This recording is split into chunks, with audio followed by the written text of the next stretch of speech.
Welcome to For the Love of Gatlinburg, the podcast where we celebrate the charm, the history, and the vibrant community of Gatlinburg, Tennessee. I'm one of your hosts, Tom Goodwin, and I hope you'll join me and my daughter Phoebe each and every other week as we bring you stories that connect the past with the present, as we explore the people that make Gatlinburg a beloved destination, and where every story is a piece of our mountain heritage. In today's episode, I'm excited to introduce to you my new co-host, Phoebe Goodwin.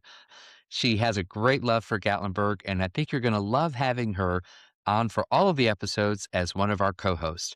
Welcome with me, Phoebe Goodwin. I'm so glad to have you on. You do have some other podcast experience. Tell us a little bit about what you've done in the past with podcasts. Well, the apple doesn't fall far from the tree, so I'm a big talker. And so the second I got on campus at the university I attended for 4 years, I, with the inspiration of you, Dad, decided to join the student-run radio station. And so for 3 years, I had a radio show. And then I was involved part-time with the podcast last year. So I'm really glad to be talking again. And I'm glad for you to be talking about something that we both love, Gatlinburg, and the history of Gatlinburg, the people of Gatlinburg, and really the spirit of Gatlinburg.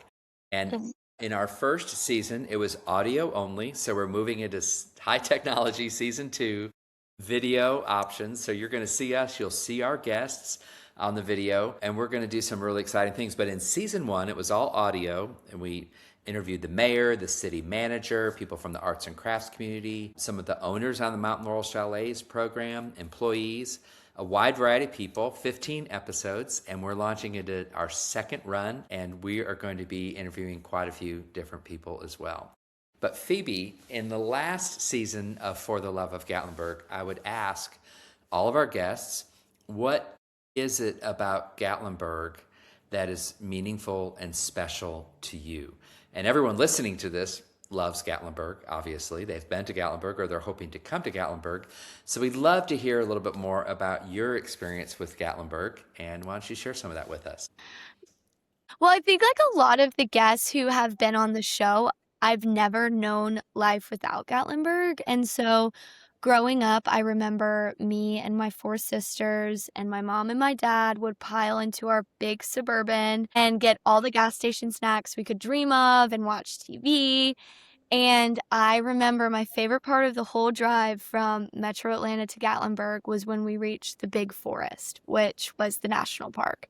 And so to have such an intimate experience with one of the most beautiful landscapes in North America and the most frequently visited national park in the country, having that as the Big Forest for me as a child was extremely special.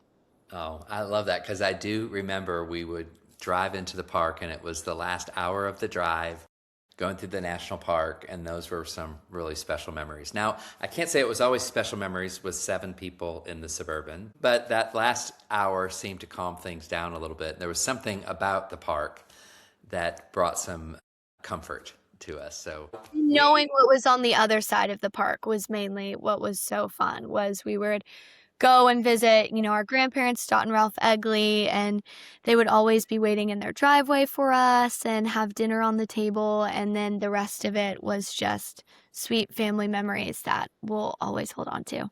I love that. I love that. And this podcast is sponsored by Mountain Laurel Chalets, which Dot and Ralph Egley started as a business in Gatlinburg in 1972. And as you had mentioned earlier, you've never known life without Gatlinburg. And you've never known life without Mountain Laurel Chalets. What are some of your earliest or fondest memories of life in Gatlinburg with Dot and Ralph, the founders of Mountain Laurel? Well, I think the one thing I think of most is I always felt very special to be their granddaughter. I felt like I could walk around town and say their names and people would slip us free candy or free taffy or popcorn, or we were always going to amusement parks in Dollywood and skiing and going and seeing Ober way back in the early 2000s because of the impact my grandparents made. And so to feel like I was special because of how much they were loved was so amazing, and it really did spoil me as a child.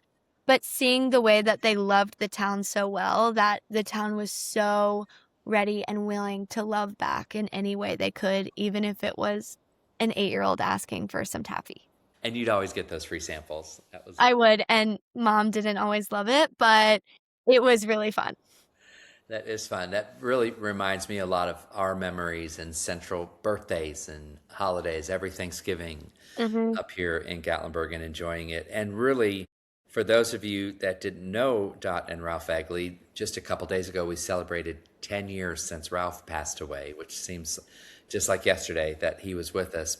But the heart of Dot and Ralph is really alive and well in the spirit of Gatlinburg. And Hmm. also, we pray and hope that it's in the spirit of Mountain Laurel Chalets, that we're continuing that sense of hospitality and making people feel special and known. And so it's fun to hear that you felt that way as an Yeah. 8-year-old. And, you know, you look and see the lasting legacies or the companies and businesses and ideas that have thrived in the Gatlinburg community and really in any community is the heart of it is hospitality and loving the town you're living in and investing. And Ralph, my granddad, was extremely involved in the national park and working with all of the park rangers and loved hiking. And my grandmother was just kind to everyone she met. And that impacts the people around you. And so, in all of the things about Gatlinburg, so many of the reasons why people love them is because the people who run these institutions love Gatlinburg as much as the people visiting. That spirit hasn't changed. That has really stayed with us here. When you think of some of your favorite things to do in Gatlinburg, what really stands out to you as being special? Well, you know, there's so many things that you can spend money on. You can go to the Sky Bridge, you can go to Ripley's Believe It or Not, you can go to all of these different amusement events around Gatlinburg and Pigeon Forge, but my favorite thing to do is free, and it's the national park.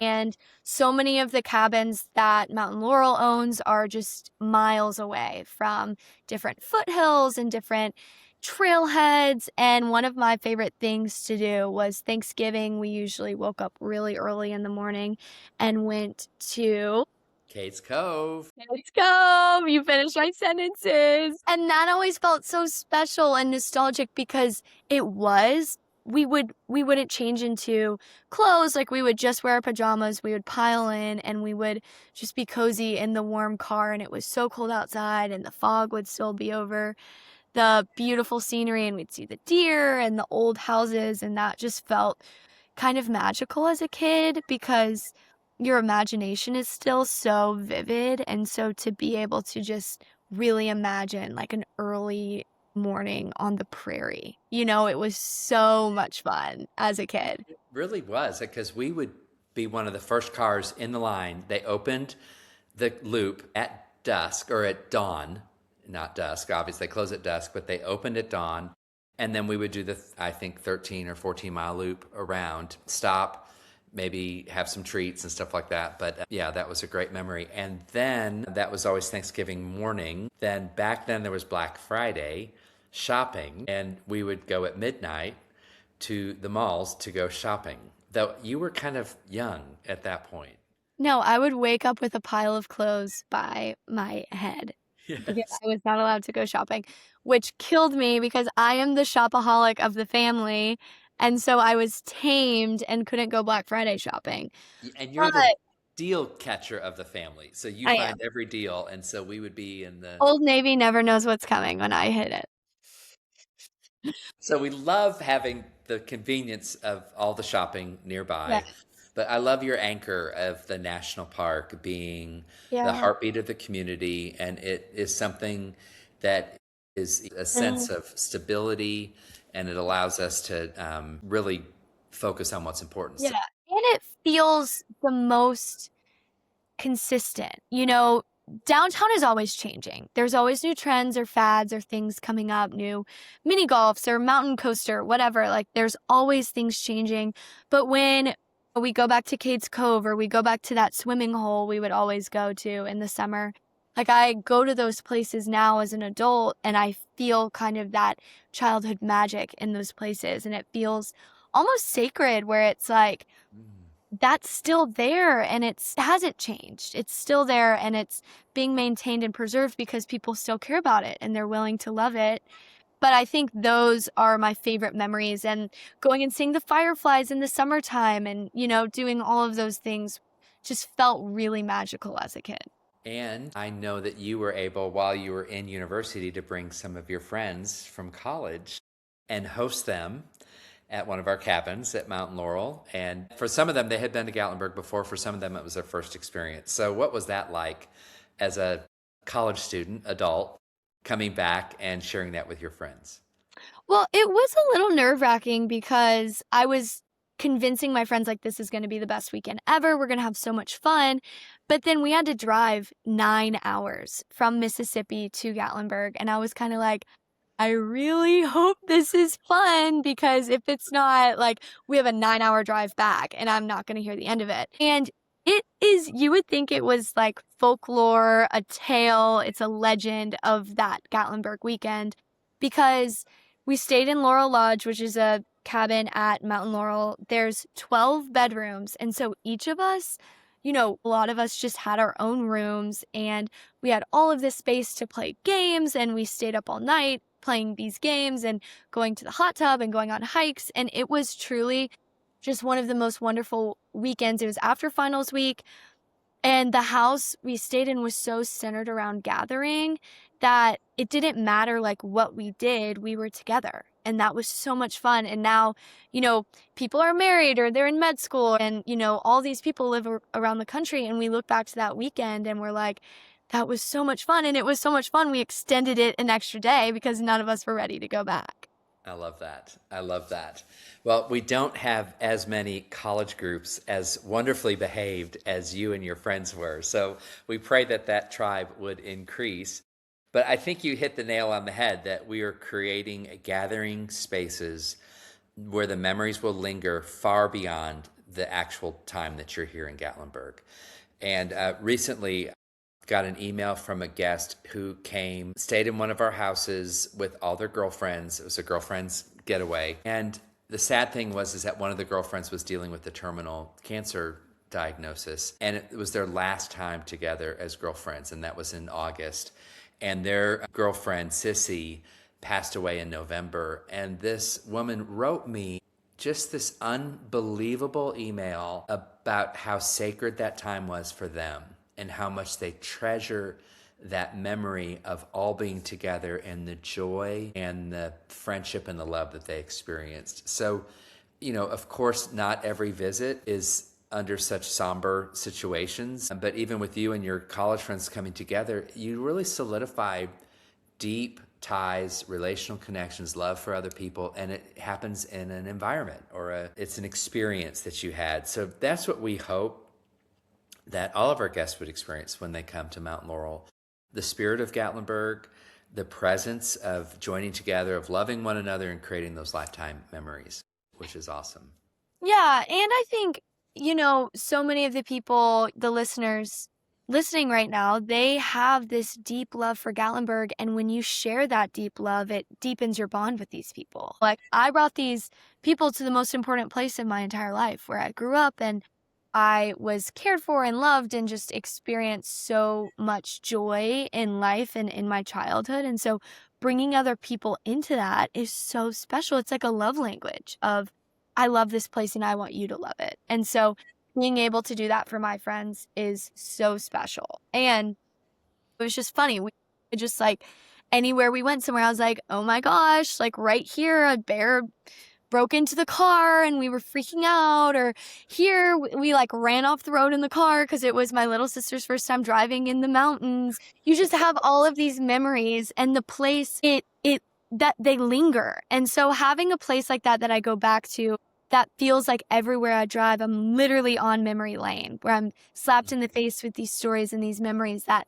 I forgot about, is so special. And you can't put a price tag on that. And maybe that's Gatlinburg for some people, maybe it's another city, but just having a place that has seen me grow up and seen me from birth to now, that's special. And people don't really have that. And so I feel really lucky to have that. I love that. And It makes me excited about this season 2 of For the Love of Gatlinburg. We are going to focus our guests on people that have had those significant memories and gathering times that have been really special, and how the spirit of Gatlinburg then pervades into the relationship they have. And so it's a symbiotic relationship, or a presence in a sense, that really demonstrates the heart and soul of why people have such a fond affection for this community. So Right. And Gatlinburg is why it is and how it is because of the people who have invested well in it.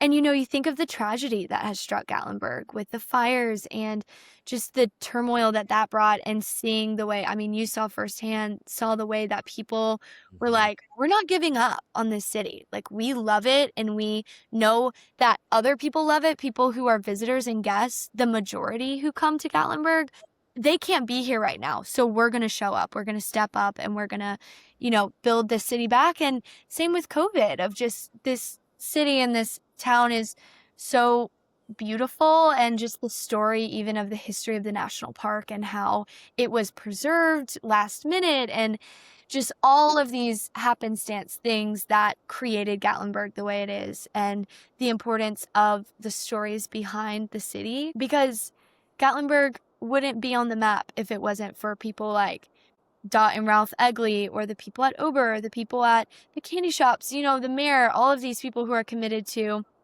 preserving Gatlinburg to its fullest and most beautiful form. great. And Phoebe, you are a journalism graduate, Mm-hmm. pursuing a career in really capturing stories Mm-hmm. and then communicating those to people. So one of the reasons I asked you to co-host this podcast is because I really want you to help me capture these amazing stories of the people that will be on the For the Love of Gatlinburg podcast. So how are we going to do that? I know you're going to be capturing these stories and writing those in story format and posting those on, what is the Substack. on Substack. Okay. Yeah. But I will say, like, what you're doing here, and your idea, and this mission and this passion that you have for Gatlinburg and for sharing these stories is no small feat. And these stories wouldn't be shared if you hadn't opened up this space. And so, you're doing so much, and I'm here to help you, but you're really doing all of the work, and you are one of the core people of Gatlinburg. And so I know people who come on to the show are going to be excited to be a part of, the mission you have. And, we're going to have bi-weekly episodes. Every other week have episodes. And along with each episode, we'll have a little written newsletter that summarizes the episode and what we talked about, and kind of capturing those stories in written time. If you're not a big podcaster, we'll have those stories written out, just to really solidify the beauty of these people and their commitment to the city and town of Gatlinburg. Awesome. And all these podcasts will be available on your favorite podcast platform as well as on YouTube. So we'll have a channel there, and it'll be on our website, the Mountain Laurel Chalet's website as well. So as you go onto your favorite platforms, please leave us a review and let your friends know about this. And we're excited to begin launching season 2. So thanks, Phoebe, for joining us as my guest and co-host for this first episode of season 2. We're looking forward to many more, and we hope to hear from you as you enjoy hearing more about For the Love of Gatlinburg. Okay, y'all have a good week.